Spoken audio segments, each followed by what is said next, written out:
Okay, so this is going to be a video about core. So you want to think about four corners that you can kind of feel, palpate with your fingers. So if you feel like just under your belt line here, in the front of the pelvis, you should feel two little bony prominences there. So if you have a little extra tissue in the front, right, if you come up your thighs and up and under and feel those, okay? And then coming down from the rib cage, the bottom of the rib cage kind of flared out a little bit to the outsides. These are going to be the lower ribs, the front of them, okay? So we want to associate those. We can control them independently, but I want to think about associating them with movement of the legs and the arms, because it's just more easy to connect with movement and to visualize this as well.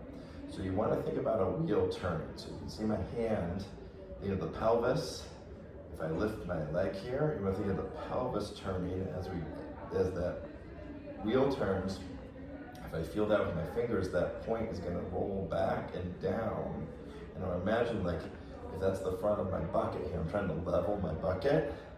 So right now it's not under a lot of tension, but I do have the weight of my leg to create that sense of tension. So when we're standing, this would be like if your hips are coming forward, your tummy is coming forward, and your back is getting pulled into an arched position.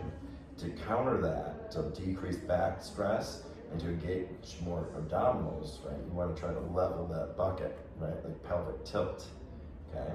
So you can do it individually or by itself here, pelvic tilt, or with the lifting of the leg. So we have to be able to do it with both, but it's easier, I think, to get a sense of the movement if you can feel that and lift the leg. Plus you can train those muscles against a little bit of resistance from the weight of the leg itself.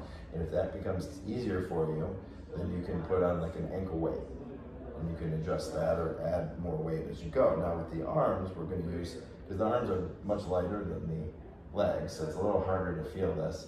You're going to use a hand weight, probably from the get-go, or a water bottle or a can or something. Now, slide down a little bit so you can see me better, okay? And so right here, when I think about like our starting point, it's kind of like the elbow and the knee kind of are up towards the ceiling. So if you're familiar with dead bug exercises, it's kind of like that. Okay, but we're going to keep the elbow and the knee bent, because I want you to imagine like a wheel turning. So you kind of look at that 90 degrees and how it kind of follows the circumference of the wheel, kind of turning in just to neutral. We don't want to like come in here, because see how my head comes up? I don't want that. Especially for that upper body, I want to keep my chest up and open. I want to keep my ribs anchored a little bit. And I want to imagine like I can just do the upper here. So I can feel this. I'm going to have to use my opposite hand to feel that rib bump there. Especially if you have more of a flare there, that's a good indicator that the core is probably a little on the weak side. So I'm kind of here, but I'm not doing the full crunch. In fact, I want to open and keep my chest there as I just engage the abdominals and the core. And it's just, I'm going to pull my arm through my abdominals. So I don't want to just like pull my arm down. I want to actually use that tension to kind of drive it down just to neutral and then ease off. Same thing for the leg. Lift it up and then ease off. And then I can do both together. That's one pairing. And then I can do it with the opposite leg, the other pairing. Of course, I want to do this on the other side if I'm able to.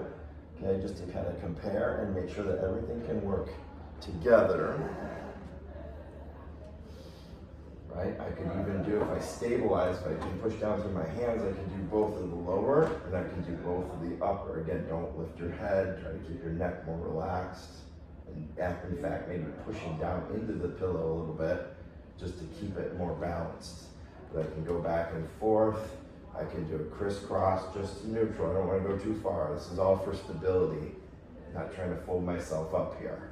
Okay, but I can simulate walking, right, and get a good sense of where my strengths and weaknesses are with that core. So it's a good way to kind of get in tune with that and progress it.